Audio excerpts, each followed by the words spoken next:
இந்த 4 முனை போட்டி 40 முனை போட்டினு எத்தனை முனை போட்டினு எத்தனை உருட்டினாலும் இங்க 2 முனை போட்டி தான். ஒன்னு டிவிக்கே இன்னொன்னு டிஎம்கே. தூய சக்தி தீய சக்தி என்றால் சும்மா சொல்லுகிறாரே தவிர அந்த தீய சக்தி வரக்கூடாது என்பதற்கு என்ன முயற்சியில் அவர் ஈடுபட்டார்? மக்கள் விரோத ஆட்சி நடத்துற ஸ்டாலின் சார் வேணுமா, மக்களை நேசிக்கிற விஜய் வேணுமா? அவ்வளவுதான் இந்த தேர்தலே. இந்த விஜய்க்கு என்ன தெரியும்? அவர் நான் தான் எல்லாம், நான் தான் எல்லா வழிகளையும் தாங்கிக்கிட்டு எல்லாரும் பணம் கொடு, கோவண துணியை கூட உரிந்து கொண்டு விடுகின்றது. அப்புறம் பிறகு அவன் 10 கோடி கொள்ளையடிப்பான்ல. உங்க விஜய்க்கு, உங்க அண்ணனுக்கு, உங்க தம்பிக்கு, உங்க பிள்ளைக்கு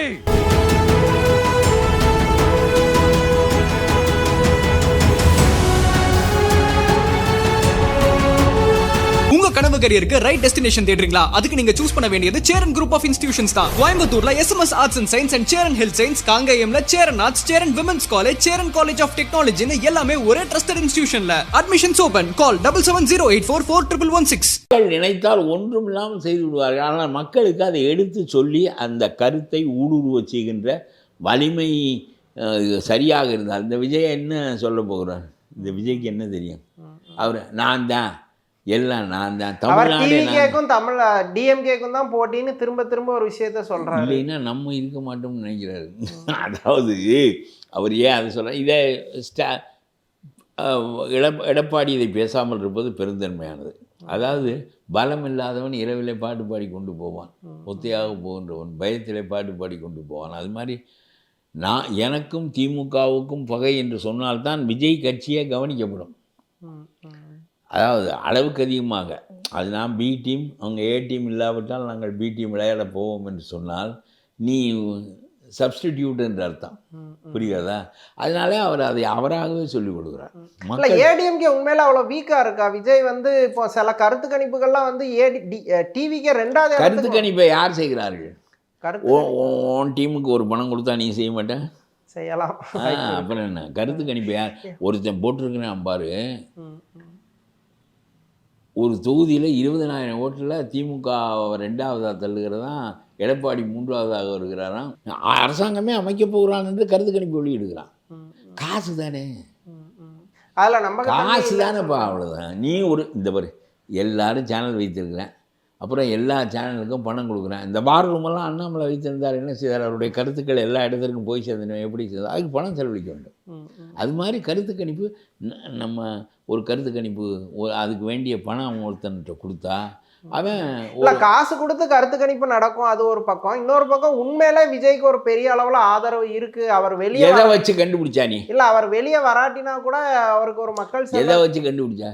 இல்ல பலரும் சொல்றாங்க, அந்த பலர் யாரு? பெண்கள் பொதுவா விஜயை நோக்கி ஈஸியா எதை வச்சுக்க அறியற? உனக்கு 10 பொம்பளைகளை தெரியும், உனக்கு 10 பையங்களை தெரியும். இதை வச்சு நீ எப்படி கணிக்க முடியும்? இல்லை சார், தேர்தல் நடந்தால் கணிக்க முடியும். நீ ஒரு தகுதியான மனிதனாக இருந்தால் திண்டிவனம் தேர்தலில் நின்றிருக்க வேண்டும். எம்ஜிஆர் நின்றார், திண்டுக்கல்லில் நின்றார், 3 கட்சியையும் தோற்கடித்தார், பெரிய வாக்கு வித்தியாசத்தில் வெற்றி பெற்றார்.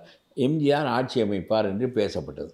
நீ இடைத்தேர்தலுக்கு போனால் நம்முடைய கையில் ஒன்றுமில்லை என்று தெரிந்துவிடும் என்று அஞ்சி பின்தங்கி விட்டாய். அப்புறம் நீ தேர்தல் வந்த பிறகு உன்னை பற்றி பேசுவதற்கே நாதி இல்லாமல் வீட்டுக்கு போய் விடுவாய். அதுவரையிலும் உன்னை போல 4 பேர், அவரால் காசு கொடுக்கப்பட்ட மனிதர்கள் 4 பேர், இந்த வாக்கெடுப்பு நடத்துகிறவன் 10 பேர், இதெல்லாம் சொல்லிக்கொண்டே இருக்க வேண்டியதான். நான் என்ன சொல்கிறேன், கை திறக்கட்டும், யார் வேண்டுமானாலும் வெற்றி பெறட்டும், அதல்ல முக்கியம். சும்மா நான் தான் தமிழ்நாடு, எனக்கும் அவருக்கு தான் போட்டி என்று நீ சொல்லுகிறாயே தவிர, அவன் என்ன பயப்படுகிறான் என்றால், மோடியோடு சேர்ந்து நிற்கிற எடப்பாடி ஏற்கனவே ஆட்சியில் இருந்தவர், இவர் என்ன செய்தார் என்று நாள்தோறும் எடப்பாடியை கடிப்பதில் தான் ஸ்டாலின் குறியாக இருக்கிறாரே தவிர, இந்த இந்த கொச்சி நாய்க்குட்டி என்ன செய்துவிடும், ஜெர்மன் நாய்க்குட்டியை பார்க்க வேண்டும் என்று அவர் நினைக்கிறார். ஆனா விஜய் பெரிய ஸ்பாய்லரா இருப்பாரு, ஆன்டி டிஎம்கே ஸ்ப்ளிட் பண்ணிடுவாரு. அதான் அவர் நடத்துவது என்ன என்றால் ஸ்பாய்லர் பாலிடிக்ஸ். நல்லது வராவிட்டாலும் கெடுதலை செய்ய அவரால் முடியும். எதிர்கட்சியை வரவிடாமல் அவர் தூய சக்தி தீய சக்தி என்றால் சும்மா சொல்லுகிறாரே தவிர, அந்த தீய சக்தி வரக்கூடாது என்பதற்கு என்ன முயற்சியில் இவர் ஈடுபட்டார்? இவர் என்ன செய்ய வேண்டும்? சரி வாருங்கள், நாம் ஒரு அளவுக்கு எனக்கு ஒரு 60 இடம் தாருங்கள், இப்பொழுது தான் வந்திருக்கிறேன் என்றாலும் உள்ள ஆளே இல்லையே. 25,000 பேர் தேர்தலில் நிற்பதற்கு மனு போடுகிறான். ஆன்லைனில் மனு இருக்கிறது. 10,000 பணம் லட்ச ரூபா. அதுக்கு எவ்வளோ பணம் கட்ட வேண்டும். அதை கட்டுவதற்கு அவன் தயாராக இல்லை. எவ்வளோ கட்ட வேண்டும்? 10,000 சொன்னாங்க. 10,000 கொடுத்து ஃபார்மை மட்டும் வாங்கிக்கலாமா? அது 100 ரூபாயை கொடுத்து வாங்கிக் கொள்வதற்கு 20,000 பேர் இருக்கிறானே தவிர அது அதனுடைய பொருள் என்ன? 10,000 ரூபாய் கட்ட. இந்த 10,000 ரூபாய் வைத்திருக்கிற முறையெல்லாம் கேவலமான முறை. எல்லா கட்சிகளிலும் வைத்திருக்கிறார். எனக்கு 25 வயது இருக்கும். காமராஜரோடு நான் இருக்கிறேன். மதுவிலக்கு போராட்டத்தில் மது திறப்பு போராட்டத்தில் நான் சிறைக்கு போகிறேன். எனக்கு வயது 25. காரைக்குடி நகர காங்கிரஸ் கமிட்டி தலைவர். பிறகு காமராஜரை அழைத்து ஒரு பெரும் கூட்டம் ஒன்று நடக்கிறது. ஒரு ஆண்டு நான் செய்வதையெல்லாம் பார்த்து கொண்டு வந்து விட்டு 2வது ஆண்டு நெடுமாறனிடம் சொன்னார், இவனைத்தான் நிறுத்த போகிறோம் அடுத்த தேர்தலுக்கு. நெடுமாறனே இதை பகிரங்கமாக பொதுக்கூட்டங்களிலே சொன்னார். இவனைத்தான் நிறுத்த போகிறோம், சின்ன பையனாக இருக்கிறான், இவனை கொஞ்சம் பயிற்றுவி, டெவலப் பண்ணு என்று சொன்னார். நெடுமாறன் என்னை மதுரைக்கு வா, நம்ம சேர்ந்து போகலாம் கொள்ளலாம், உன்னை காமராஜர் அறிவிக்க சொல்லுவார். இன்னும் காங்கிரஸுக்கு எந்த வேட்பாளரும் அறிவிக்கப்படவில்லை, முதல் வேட்பாளர் உன் பேரை சொல்லிவிட்டார் காமராஜர், எவ்வளோ பெரிய பெருமை என்று அவர் என்னிடம் சொன்னார். இவையெல்லாம் புத்தகங்களிலே பதிவாக இருக்கின்றன. நெடுமாறன் இதை வெளிப்படையாக மேடைகளிலே சொன்னார். எதற்காக நான் இதை சொல்லுகிறேன் என்றால், 10,000 கட்டு, 5,000 கட்டு, 10 ரூபாய் கட்டு, 100 ரூபாய் கட்டு. நான் வேலை செய்கிறேன், சிறைக்கு போகிறேன், இந்த கட்சியினுடைய கொள்கையை மூலமாக வைத்து செயல்படுகிறேன், அதனால் துன்பப்பட தயாராக இருக்கிறேன், வேலை செய்கிறேன், ஊழியனாக இருக்கிறேன். ஆகவே இவனை நிறுத்தினால் இவன் பயன்படுவான் கட்சிக்கு அல்லது அதனுடைய கொள்கைக்கு என்று நினைக்கின்ற தலைவர்கள் எங்கே? எல்லாரும் பணம் கொடு, கோவண துணியை கூட உரிந்து கொண்டு விடுகின்றது. அப்புறம் பிறகு அவன் 10 கோடி கொள்ளையடிப்பான்ல. இதெல்லாம் என்ன முறை? கேவலமாக போய்விட்டது தமிழ்நாட்டு அரசியல். நான் இந்த விஜயை வைத்து மட்டும் இல்லை, விஜயும் சீமானும் வந்தது கடைசி எல்லை. அதாவது தெற்கு வடக்கு தெரியாமல் உலர்கிற சீமான். அந்த ஆள் பேச்சை ஒரு அறிவுடையவன் கேட்டால் அவனுக்கு 5 நாளில் கிறுக்கு பிடித்துவிடும். நான் கேட்பதே இல்லை, அதையும் மீறி என் காதில் விழுகிற பேச்சு. ஆனால் தமிழ்நாட்டில் இப்போ இருக்கிற அரசியல்வாதிகளில் சிறந்த பேச்சாளர்னா சீமானை தான் பலரும் சொல்கிறாங்க. நான் கிறுக்கு பிடித்து விடும் என்று சொல்கிறேன், நீ சிறந்த பேச்சாளர் சொல்கிறேன். எல்லாமாவது மூளையோடு பேசுகிறார் அந்த ஆள். ஆடு மாடுகளுக்கு மாநாடு நடத்துகிறேன், விவசாயியை சிப்பந்தி ஆக்குகிறேன் என்று. அது பேச்சாளி என்றால் என்ன என்று எனக்கு புரியவில்லை. ரசித்து கேட்க வைக்கிறது அது என்ன நாட்டியமா? அது என்ன சினிமா பாட்டா ரசித்து கேட்பதற்கு? நீ சிந்திக்க வேண்டாமா என்று கேட்கிறேன். அந்த ஒரு பேச்சு உன்னுடைய சிந்தனையை கிளறுவதற்காக பேசப்படுகிறதா, நீ ரசிப்பதற்காக பேசப்படுகிறதா? எதற்காக ஒரு பேச்சை ரசிக்க வேண்டும்? ஒரு பேச்சை கேட்க வேண்டும், சிந்திக்க வேண்டும். நீனே ரசிக்கும்படியாக பேசுகிறார் என்றால் இந்த இவர் பேசும் தீய சக்தி, தூய சக்தி, அதெல்லாம் இந்த வசன கருத்தை எழுதி கொடுக்குறேன். வேற என்ன செய்வது? இவருக்கு என்ன தெரியும் அரசியல்? இவருக்கு தெரிய வேண்டும், இல்லைன்னா இவர் வைத்திருக்கிற ஆளுக்கு தெரிய வேண்டும். ஆனால் திமுகவை தொடர்ந்து தீய சக்தின்னு பிராண்ட் பண்ணுறாருல, அது டிஎம்கேவை கொஞ்சம் எம்ஜிஆர் சொன்னால் அதை இவர் திரும்ப சொல்லுவார். இப்போ உள்ள ஜென்ரேஷன் கிட்ட அதை தீவிரமாக கொண்டு போகிறாரு. பாட்டிலுக்கு 10 ரூபான்னு விஜய் பாடின பாட்டை குழந்தைங்க கூட ரீல்ஸ் எல்லாம் போட்டாங்க. அது ஒரு பெரிய இம்பேக்ட் தானே கொடுக்குது. இல்லைப்பா, அதாவது இளைஞர்கள் 22 லட்சம் பேர் இருக்காங்கன்னு நம்முடைய புள்ளி விவரங்கள் தெரிவிக்கின்றன. 22 லட்சம் ஓட்டை நீ வாங்கினாலும் என்ன பண்ணுவா என்று கேட்கிறேன் நான். 5.5 கோடி பேர் ஓட்டடிக்க போகிறான். அவனெல்லாம் வாழ்க்கையில் எல்லாவற்றை பற்றியும் கருத்துக்கள் இருக்கும். அதாவது மக்கள் பல சமயங்களில் தவறாக வழிநடத்தப்படுவார்கள். உணர்ச்சி காரணமாக ஒரு பெரிய கட்சியை தோக்கடித்து விடுவார்கள். எல்லாம் நடக்கும். ஜெயலலிதா 2 இடத்தில் நின்று தோற்றதும் உண்டு. கருணாநிதி ஒரே ஒரு இடத்தில், மொத்தம் 234 இடத்துக்கு ஒரு இடத்தில் மட்டுமே வென்றதும் உண்டு. எல்லாம் நடக்கும், அது வேறு. ஆனால் என்ன சொல்லுகிறேன் என்றால், ஒரு அரசியலை புரிந்து என்ன செய்கிறோம் என்று செய்கிறோம். நான் திரும்ப சொன்னேன், திருப்பரங்குன்றத்தில் முருகனுக்கு தீபம் ஏற்ற வேண்டும் என்பதை பற்றி கருத்து சொல்ல முடியாத மனிதன் எப்படி 88% மக்களை ஆட்சி செய்ய முடியும் என்று கேட்டேன். உனக்கு தெரிகிறது, இந்த 8% பேர் நமக்கு ஓட்டு போடுவதற்கு தீபத்தை பற்றி பேசினால் சிறுபான்மை வாக்கு வராது என்று தெரிகிறது.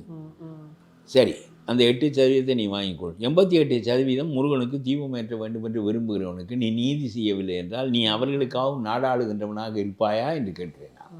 இல்லை, அது பாஜகவும் திமுகவும் சேர்ந்து பண்ணுற அரசியல், அதில் போய் நாங்கள் எதுக்கு கருத்து சொல்லணும் அப்படின்னு விஜய் தரப்புல சொல்கிறாங்க. இது என்ன மக்களுக்கான அரசியலா? பாஜக 1, 1, 2 என்றால் அது அவர்கள் கருத்து, நான் பதில் சொல்ல மாட்டேன் என்று சொல்வாயா? ஒரு 100க்கு 100 தவறுகளே செய்கிற கட்சியா பாஜக? அவருடைய அடிப்படை கொள்கை, மத அடிப்படை கொள்கையை நாம் ஏற்றுக்கொள்ளவில்லை, அவ்வளவுதானே தவிர முருகனுக்கு சர்ச்சு மணி அடிக்கின்ற உரிமையை பறித்து விட்டால் நீ பேச மாட்டாய? அப்புறம் திருப்பரங்குன்றத்துக்காக ஏன் பேச மறுக்கிறேன்? அது என்ன பாஜகவுக்கும் திமுகவுக்குமான சண்டை என்று யார் சொன்னார்கள்? அவர் தரப்புல அவருடைய அறிவு அவ்வளோதான். அது பொதுமக்களுடைய உரிமை. உன் சம்பந்தப்பட்ட சர்ச்சுக்கு ஒரு கேடு வரும் என்றால், அதை இடித்து விட்டார்கள் என்றால், அது அதனுடைய ஒரு உரிமை மறுக்கப்படுகிறது என்றால் நீ பேசுவாய். திருப்பரங்குன்றத்துக்கு பேச மாட்டாயா? சரி, ஒன்று செய்வோம். அது முருகன் பாஜகவுக்குள்ள கடவுள் இல்லை. பாஜக சொல்லி முருகன் அறிமுகப்படுத்தப்படவில்லை. புரிகிறதா உனக்கு? முருகனுக்குள் அவன் வருகிறான். அவன் வந்துவிட்ட காரணத்தினாலேயே முருகனுக்கு எதுவும் செய்யக்கூடாது என்று சொல்வது சரியான வாதம் இல்லை. ஆனால் நீதிமன்ற தீர்ப்பை அமல்படுத்தணும் அப்படிங்கிற மாதிரி ஒரு மாதிரி சைலண்டாக ஒரு ஸ்டாண்ட் எடுத்தாங்க டிவி. சொல்லு, நீதிமன்றம் சொன்னது ஊரடங்கு சட்டம் போட்டது தப்பு என்று சொல்லு. நீ சொல்லு, ஊரடங்கு சட்டம் எதற்கு போடுகிறார், அங்கே என்ன கலவரம் நடந்தது என்று ஸ்டாலினை கேட்டாயா நீ? இது அவர்களுக்கு நடக்கிற சண்டை என்றால் நான் சொல்லுகிறேன், 88% மக்களும் பாஜகவா? அவனுடைய உரிமைக்காக நீ பேச மாட்டா என்று சொன்னால் உனக்கு அவன் ஏன் வாக்களிக்க வேண்டும் என்ற கேள்வியை நான் வைக்கிறேன். ஏன் வாக்களிக்க வேண்டும் சொல்லு. நான் பாஜக இல்லை, நான் இந்துத்துவவாதி இல்லை, முருகனுக்கு தீபம் ஏற்றப்பட வேண்டும் என்று விரும்புகிறேன். அங்கே போனவன் இன்பத்துறை போனதினாலேயே அது அதிமுகவுக்கு மட்டும் உள்ள நீதி இல்லை, மக்களுக்கான நீதி தான். நீதிமன்றத்திற்கு அவர் போகின்றவர் ஒரு வாயிலாக அது எடுத்து செல்லப்படுகிறது, ஒரு வாயிலாக. அது மாதிரி நான் சொல்லுகிறேன், நான் இந்துத்துவவாதி இல்லை, சங்கி இல்லை. ஆனால் முருகன் பழம்பெரும் கடவுள், அவனுக்குரியது மலை, எங்கள் தீபம் ஏற்றப்பட வேண்டும் என்று நான் சொல்லுகிறேன். நீ என்ன சொல்லுகிறாய்? உன்னால் முடியாது, உனக்கு புரியாது. பெருவாரியான மக்களுக்காக நாம் பேசாவிட்டால் இந்த பெருவாரியான மக்களிடமிருந்து வாக்குகளை பற்றி எப்படி ஆட்சிக்கு வருவது என்ற அறிவே உனக்கு கிடையாது, உனக்கு யோசனை சொல்லுகின்றவனுக்கும் கிடையாது என்றால் நீங்களாக நாடாண்டு என்ன செய்வீர்கள் என்று கேட்கிறேன் நான். ஆனால் மக்கள் பிரச்சனைனா நான் தான் முதல் ஆளாக வருவேன் அப்படிங்கிறாரு. இது மக்கள் பிரச்சனை, மாடுகளின் பிரச்சனையா? என்ன விமர்சிக்கிறது தமிழ்நாட்டை விமர்சிக்கிறதுக்கு சமம் அப்படிங்கிற மாதிரிலாம் அப்படின்னு அவர் சொல்றாரு. அது உளறல் என்று தெரியவில்லையா அவனுக்கு? நான் தான் தமிழ்நாடு தான் நான் என்று சொல்வதும், என்னை விமர்சிப்பது தமிழ்நாட்டே விமர்சிப்பது ஆகும் என்று சொல்வதும் அறிவான பேச்சா என்று கேட்கிறேன் நான். அவர் ஒரு மாதிரி இலூஷன்லேயே வாழ்றாரா? ஆமாம், நீ தான் சொல்கிற. இல்லை, எனக்கு நான் ஐ செகண்ட் இட். நீ இல்லூஷனில் வாழ்கிறாரா என்று? இல்லூஷன் தான் வாழ்கிறார், வேறு என்ன செய்கிறாரோ? ஒரு காலத்தில் இந்திரா தான் இந்தியா தான் இந்திராண்டு, அது கூட இன்னொருத்தங்க தான் சொன்னாங்க, ஒரு தேர்ட் பர்சன் சொன்னாங்க. இவர் செல்ஃபாக இவரே சொல்லிக் கொள்கிறார். அதுதான் சிறப்பு. இவருடைய சிறப்பு என்ன என்றால், இந்திரா சொல்லிக் கொள்ள மாட்டார், மற்றவர்கள் சொல்லுவார்கள். என்ன இப்போ இவரே சொல்லிக் கொள்கிறார். விஜய் ஏடிஎம்கே கூட்டணிக்கு வரல, இன்னொரு பக்கம் தேமுதிகவும் டிமிக்கி கொடுத்துட்டு இங்கே டிஎம்கே அலைன்ஸ்க்கு வந்துட்டாங்க. இப்போ எங்க தேமுதிகவுக்கு 1/2% ஓட்டு இருக்கு. விஜயகாந்த் போன பிறகு அந்த அம்மா தனியாக நின்று 1/2% ஓட்டு, 200 பேருக்கு ஒரு ஆள் ஓட்டு போடுகிறான். ஆனால் என்ன காரணத்தினாலோ அந்த கொடி நிறைய கட்டுவது அல்லது எல்லாரும் என்னோடு இருக்கிறார்கள் என்று காட்டுவதற்கு, அது தவிர அந்த அம்மாவால் என்ன பயன் என்பது எனக்கு புரியவில்லை. எல்லா பக்கமும் துண்டு போட்டு வைக்கிறார்கள். யார் கூட இடம் கிடைக்கிறார்களோ அவர்களோடு நான் சேருவேன் என்பது என்ன அரசியல்? ஏதாவது ஒரு அரசியல் சொல்லும். இது தீங்கான ஆட்சி, ஆகவே இந்த ஆட்சி அகற்றப்பட வேண்டும். ஆகவே நான் எதிர்த்தரப்போடு இருக்கிறேன். எதிர்த்தரப்பு எனக்கு போதிய இடம் கொடுக்கவில்லை என்றாலும் நான் என்னுடைய தனி குரலை எழுப்புவேன். இப்பொழுது நான் I have committed myself. நான் I stand for the opposition parties, all opposition parties. I am against DMK because நம்ம ரொம்ப it has destroyed our country. அதனுடைய ரூல் என்பது கொள்ளைக்காரர்களுடைய ரூல் என்று நான் நம்புகிறேன். ஆகவே இப்போ எனக்கு இந்த கட்சிகளில் எனக்கு இடம் தந்தாலும் சரி, தராவிட்டாலும் சரி, என்னுடைய கருத்தை எப்படி மாற்றிக்கொள்ள முடியும்? இவங்க இப்படி கொள்கை இல்லாமல் இருக்கிறாங்கன்னு சொல்கிறீங்க. ஆனால் இப்போ டிஎம்கே ஒரு பவர்ஃபுல் பொசிஷனில் ஆளுங்கட்சியாக இருந்தால் கூட எல்லாத்தையும் அக்காமடேட் பண்ணுறாங்க. அந்த பக்குவம் ஏன் எடப்பாடிக்கு இல்லை அப்படின்னு? இல்லை, அக்காமடேட் அதுக்கு பேர் இல்லை, எல்லாரையும் ஒருங்கிணைச்சி பக்குவமாக கொண்டு போகிறாங்களா? அது ஒரு காங்கிரஸ் அடுத்து கொண்டு வர போகிறான். இன்னும் பக்குவம் எல்லாம் வெட்டி அவருக்கு தெரிஞ்ச அவ்வளோதான். கருணாநிதியாக இருந்தால் இன்னும் அதை சரியாக செய்வார். இவர் தேமுதிகவை உள்ளே சேர்த்துக்கொள்வது, காங்கிரஸோடு முட்டுவது என்பது அறிவான நிலைப்பாடே இல்லை. இல்லை, அது காங்கிரஸ் ஒரு அளவுக்கு மீறி அடமண்டா பிடிவாதமாக இருக்கும்போது இவங்க சைடு என்ன பண்ண? காங்கிரஸ் வெளியே வருகின்ற போது திமுக ரோட்டுக்கு வரும். நான் சொல்லுகிறேன். ஆனால் அந்த காங்கிரஸ் விஜயோடு சேர்ந்து வெற்றி பெற முடியாது. அவர்களுடைய சதவீதமும் 5%, இவருடைய சதவீதம் ஒரு 10-12%. 17-18% உனக்கு கிடைத்தாலும் கூட இன்னும் 1-2 கட்சிகள் 20 கட்சிகளாக வந்தாலும் சரி, 3 முனை போட்டியில் பிறகு உங்களுடைய திமுகவினுடைய வாக்கை நீங்கள் பிரிக்கின்ற போது இவர்கள் தனியாக வருவார்கள் என்பது ஒரு கணிப்பு இருக்காது. ஏடிஎம்கே ஏடிஎம்கே எளிதாக வருவதற்கு வாய்ப்பு ஏற்படும் என்ற ஒரு கணிப்பும் இருக்கிறது. நான் கணிப்பு என்று தான் சொல்லுகிறேன்.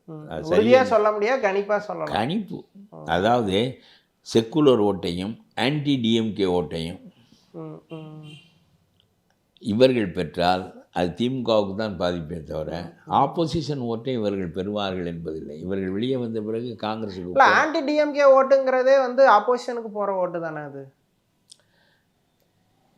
இல்லை இல்லை இல்லை, ஆன்டி டிஎம்கே ஓட்டு என்பதிலே ஒரு பகுதி, ஆன்டி டிஎம்கே ஓட்டினுடைய ஒரு பகுதியை பிரித்து விட்டால் தங்களுடைய அவர்கள் ஒரு வாக்கு வங்கி வைத்திருக்கிறார்கள். ஏடிஎம்கேக்கு ஆல்ரெடி ஒரு ஓட் பேங்க் வாக்கு வங்கி இருக்கிறது, இலைக்கு ஒரு வாக்கு வங்கி இருக்கிறது, எம்ஜிஆர் முகத்துக்கு ஒரு வாக்கு வங்கி இருக்கிறது. அது கொஞ்சம் இந்த பிரிவினையால் கொஞ்சம் தடுமாறி அவர்கள் எளிதாக வெற்றி பெற்று விடுவார்கள் என்று சொல்லுகிறவர்களும் இருக்கிறார்கள். நான் இதை பற்றியெல்லாம் இதையே பேசி கொண்டு தெரிந்து இந்த ஜாதியில் 97 பேர் இருக்கிறான், அந்த ஜாதியில் 120 பேர் இருக்கிறான் என்றெல்லாம் பேசுகிறவர்கள் இருக்கிறார்கள் இந்த நாட்டில். என்னமோ எல்லா ஜாதி பட்டியலும் இவர்களிடம் தான் இருப்பது. சும்மா இந்த வெட்டி பேச்சு. நான் இந்த மாதிரி பேச விரும்புவதில்லை. ஒரு அனலிட்டிக்கலாக உன்னிடம் என்னால் எதுவும் சொல்ல முடியும் என்றால் நான் சொல்லுகிறேனே தவிர ஊகத்தின் அடிப்படையில் நான் சொல்வதில்லை. இல்லை, இப்போ ஓபிஎஸ் சசிகலாலாம் வெளியே இருந்து ஒரு அப்போஸ திரும்ப திரும்ப கிளப்பிட்டே இருக்காங்க. அதை எலெக்ஷன் நெருங்குது, ஆனால் எடப்பாடி அதை சால்வ் பண்றது சொல்லுகிறேன். ஓபிஎஸ் திமுகவில் சேரப்போகிறார் என்று சொல்லுகிறார். ஒரு மனிதன், ஒரு தற்கொலை செய்து கொள்கிற மனிதன் மீது உனக்கு என்ன பரிவு ஏற்படுமோ அதே பரிவு நமக்கு ஓபிஎஸ்ஸின் மீது ஏற்படுகிறது. சேருவதற்கு உனக்கு கட்சியாக கிடையாது. நீயே ஒரு தனி கூட்டணி வைத்துப்பார், உன்னுடைய கருத்துக்களை பேசு, நீ பெருவாரியான மக்களை திரட்டு. என்னை அதிமுகவில் சேர்த்துக்கொள்ள வேண்டும் என்று சொல்கிறாய், மாட்டேன் என்று சொல்கிறார்கள். அவர்களுக்கு பல நோக்கங்கள் இருக்கக்கூடும். அதாவது அதிமுக இப்பொழுது ஒரு தலைமையில் ஒரு கட்சியாக நடக்கிறது. இவர் போனால் 2 கட்சியாக நடக்கும், தினகரன் போனால் 3 கட்சியாக நடக்கும், சசிகலாவும் போனால் 4 கட்சியாக நடக்கும். ஒரு கட்சிக்குள் 4 தலைமை, 4 கூட்டம், 4 கலவரம் நடந்து கொண்டே இருந்தால் அந்த கட்சியை நடத்த முடியாது. அதனாலே அவர் பிடிவாதம் பிடிக்கிறார் என்று சொல்கிறார்கள். நீங்கள் எல்லாம் வெளியே தனி மனிதன். நான் கூட ஒரு 10 பேர் என்னோட வந்தால் இந்த 10 பேரை வைத்து கொண்டு தானே கட்சி நடத்துகிறேன். 10,000 பேர் இல்லை, 10,000 பேர் இல்லை, 10 லட்சம் பேர் இல்லை. ஆனால் நம்முடைய கருத்துக்களை சொல்வோம் என்று தானே கருத்துக்களை சொல்வோம். ஓபிஎஸ் என்ன சொல்கிறாரு, என்ன நீங்கள் கட்சியில் சேர்க்க மாட்டேங்க, அதுக்கு நான் சங்கர மடத்துக்காக போக முடியும், எனக்கு யார் ஆதரவு தராங்களோ எங்கே பலன் இருக்கோ அங்கே தான் போக முடியும் அப்படிங்கிறாரு. சங்கர மடத்துக்கு போக இப்போ எந்த மடத்துக்கு போயிட்டார் அவர்? டிஎம்கே அலைன்ஸ்க்கு போகிறத சொல்கிறாரு. இப்போ என் பையன் இருக்காங்க, அவங்களுக்கான எதிர்காலம் என்ன அப்படிங்கிற மாதிரி அவர். என்ன எதிர்காலம்? இது என்ன ஆளுவது என்பது வழி சொத்துரிமையா? இதெல்லாம் ஒரு பேச்சு. நீ போ, மக்களிடம் போ, உன்னுடைய மக்கள் உன்னோடு தான் இருக்கிறார்கள் என்றால் வாக்குகளை பிறகு உள்ளே வா. பெருவாரியான மக்களை திரட்ட முடிந்தால் ஆட்சியை பிடி, இல்லாவிட்டால் ஒரு மனிதனாக வந்து உன்னுடைய குரலை எழுப்பு. எல்லாமே பொதுப்பணி தான் என்று சொல்கிறேன் நான். ஜீவானந்தமும் பீராமூர்த்தியும் பெரிய அளவுக்கு ஆளுங்கட்சியாக இல்லை என்றாலும் அவர்களுடைய குரல் நாட்டினுடைய போக்கிலே பெரிய விளைவுகளை ஏற்படுத்தியது. ஆளுங்கட்சி தான் விளைவை ஏற்படுத்துகிறது என்றில்லை, எதிர்கட்சியும் ஏற்படுத்தும். எதிர்கட்சி தான் மாற்று கருத்துக்களை உருவாக்குறது. ஆகவே நான் சொல்கிறேன், அது நான் மந்திரியாக இருக்க வேண்டும், நான் சௌரியமாக முதலமைச்சராக பழகிவிட்டீர்கள். அதுதான் இப்போ பிரச்சனை. நீங்கள் போராடி முதலமைச்சராக வந்திருந்தால் அண்ணாவை போல ஒரு கட்சி தொடங்கி அப்படியே வளர்த்து 67 முதலமைச்சராக வந்திருந்தால் அதனுடைய தன்மை தெரியும். இது ஒன்றும் இல்லை, யாரோ தூக்கி உட்கார வைத்தார்கள், அதனாலே உள்ளே வந்து விட்டீர்கள். அந்த மாதிரி தான் முதல்வர் ஆகணும் அப்படின்னு நினைக்கிறாரு. எப்படி முடியும் என்று எனக்கு தெரியவில்லை. கட்சிக்காக உழைக்க. அதனால் சசிகலாவாக இருந்தாலும் சரி, ஓபிஎஸ்ஸாக இருந்தாலும் சொல்லுகிறேன், எடப்பாடியை தோற்கடிப்பது தான் தங்களுடைய முதல் நோக்கம் என்று நினைத்தால் இந்த அரசியலோடு உங்களுடைய அரசியல் முடிந்துவிடும்.